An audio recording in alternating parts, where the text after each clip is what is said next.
May 1943. Newcastle upon Tyne.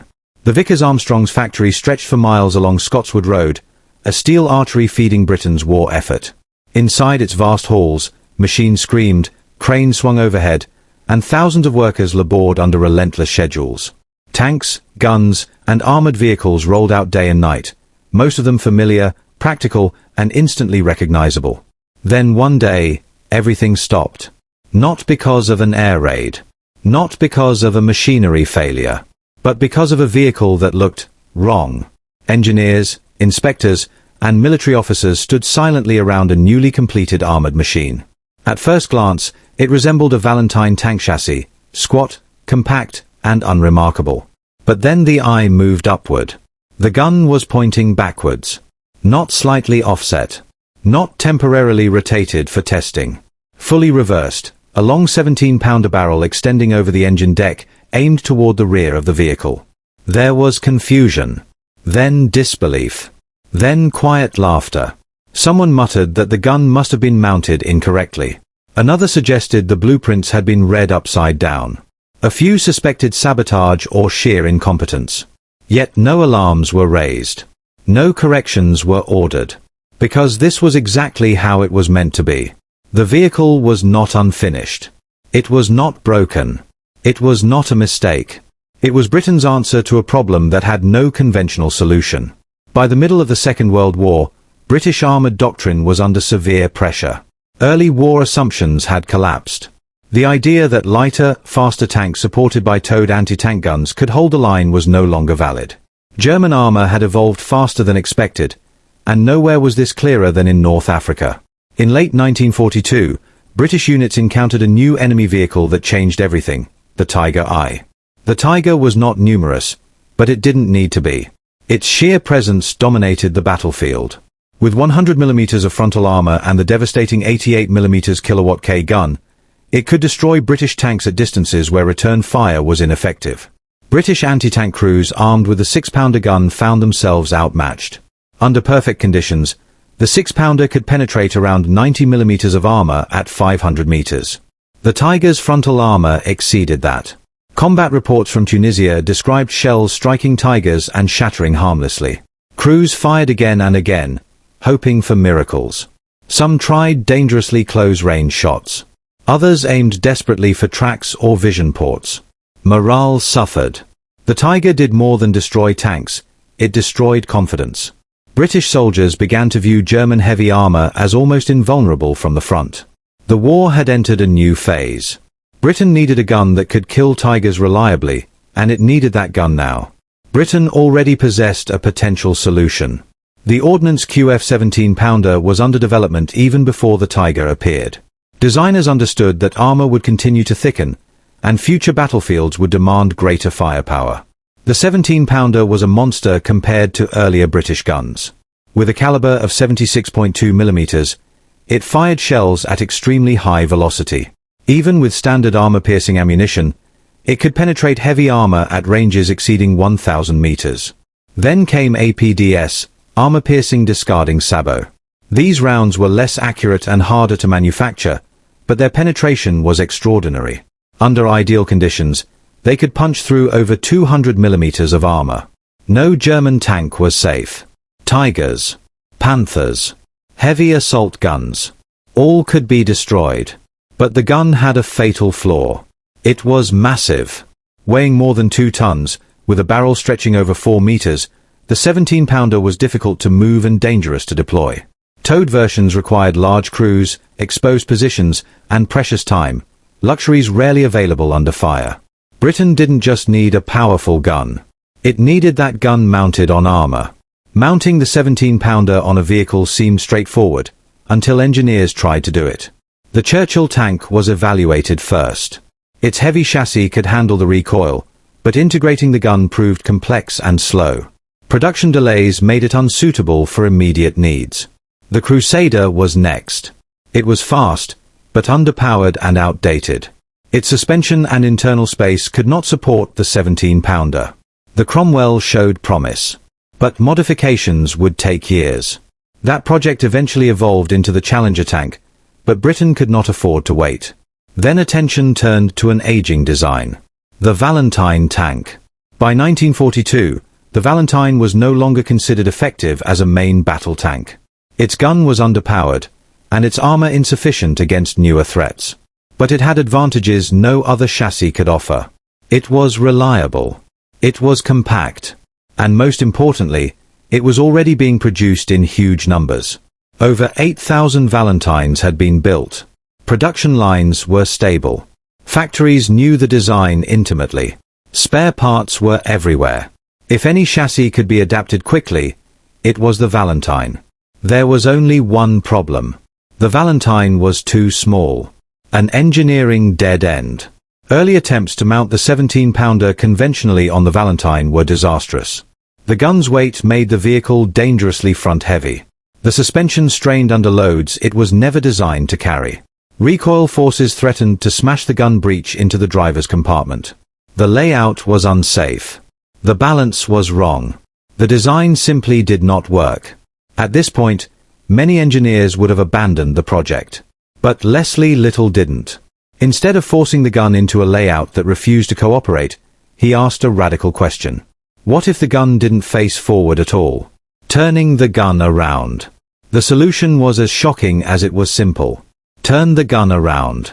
By mounting the 17-pounder facing rearward over the engine deck, weight distribution improved dramatically. The center of gravity shifted back toward the drive sprockets. Recoil forces no longer endangered the driver. Suddenly, the impossible became possible. The Valentine chassis could carry the gun. Production lines could be reused. Time could be saved. The resulting vehicle looked absurd, but functionally, it worked. The Archer was born. A vehicle designed to disappear. The Archer was never intended to fight like a tank. That distinction mattered. British doctrine classified it not as a tank destroyer, but as a self-propelled anti-tank gun, operated by the Royal Artillery rather than armoured regiments. This alone shaped how the vehicle would be used. Unlike turreted tank destroyers, the Archer was not meant to maneuver aggressively under fire. It was not designed to advance with spearhead formations or dual enemy armour in open terrain. Instead, it was built for ambush warfare. The backward-facing gun defined everything about how Archer crews fought. Training manuals emphasized preparation over movement.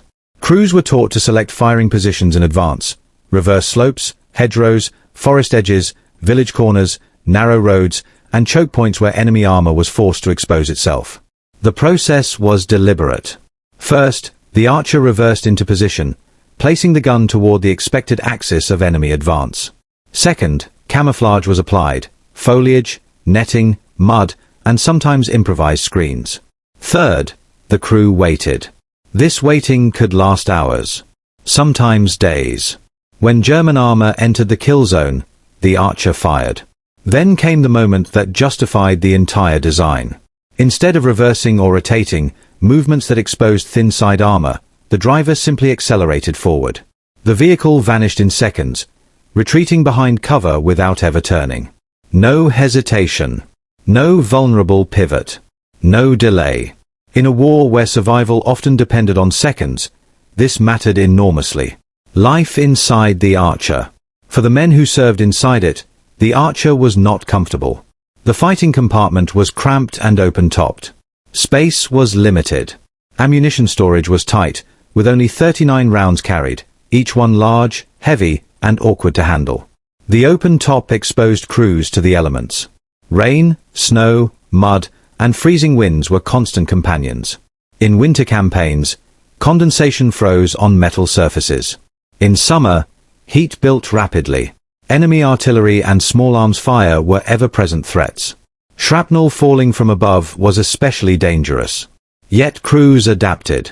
The low silhouette gave a sense of security. The Archer could hide where other vehicles simply could not. Behind a hedge. Inside a ruined courtyard. On a reverse slope invisible from the enemy's approach. Veteran accounts later revealed a shift in attitude. Initial skepticism gave way to respect, even affection.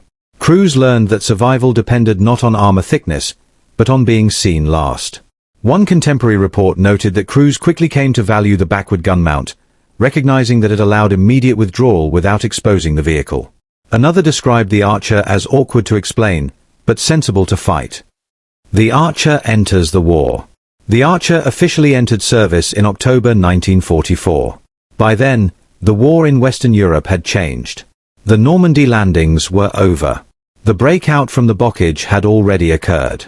Massive tank battles like Goodwood and Falaise were history. But the war was far from finished. Germany still possessed formidable armored forces, especially in defensive roles. Narrow roads, forests, villages, and prepared positions replaced wide-open maneuver warfare. This environment favored ambush vehicles. The first Archers reached the 21st Army Group in November 1944. Initial deployments were cautious. Units were still learning how best to employ the unusual vehicle. Then came Operation Veritable in February 1945. The Rhineland Test. Operation Veritable was one of the largest Allied offensives of the war. Its goal was to clear German forces west of the Rhine. Conditions were appalling. Heavy rain flooded fields and villages. Roads turned to mud. Large armored vehicles bogged down or were restricted to narrow routes easily covered by enemy fire. This was where the Archer excelled. Imperial War Museum photographs show Archers operating in flooded streets near Cleve and Cranenburg. Their relatively light weight allowed them to traverse ground that heavier tank destroyers struggled to cross. German armor attempting counterattacks found itself ambushed at short notice. The 17-pounder's accuracy and power allowed Archers to engage effectively even in poor visibility. In these engagements, the Archer proved that its design philosophy was sound. It was not about domination, it was about denial. Denying the enemy freedom of movement. Denying armor the ability to exploit breakthroughs. The Italian Campaign. While Archers fought in northwest Europe, others were deployed to Italy in 1945.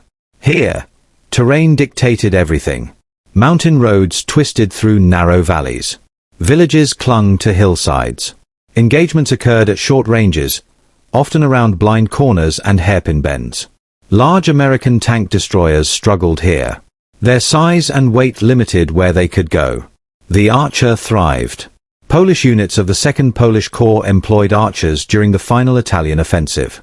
Their compact dimensions allowed them to be positioned in places German commanders never expected anti-tank guns to appear.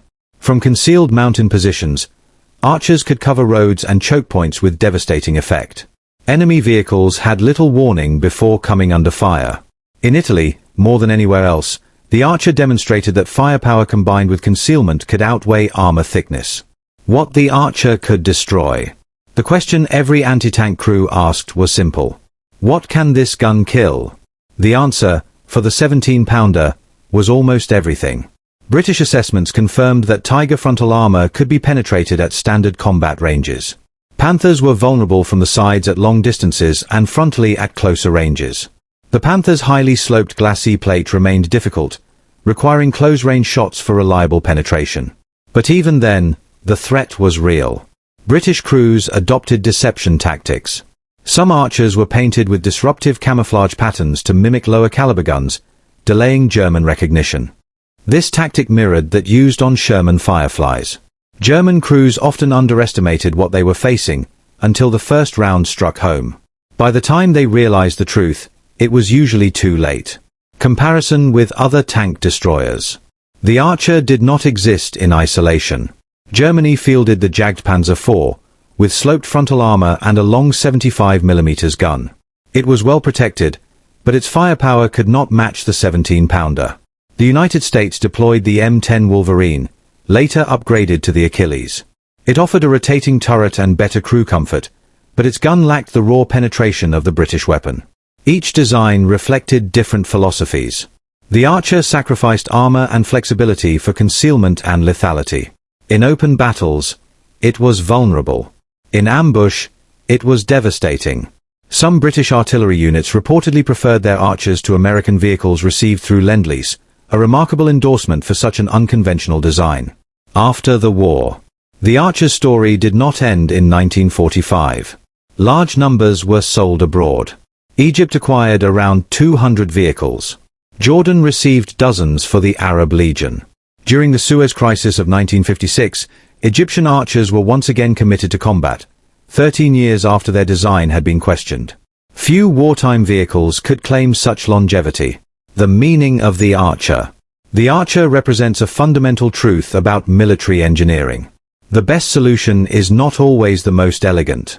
Faced with an impossible problem, British engineers abandoned convention. They accepted something that looked wrong, because it worked. The gun was too big. The chassis was too small. The traditional approach failed. So they turned the entire concept around. The result was not beautiful. It was not intuitive. But it was effective. A backward-facing gun mounted on an obsolete tank chassis went on to destroy some of the most feared armored vehicles of the war. That is the Archer. A weapon that confused everyone, until it fired.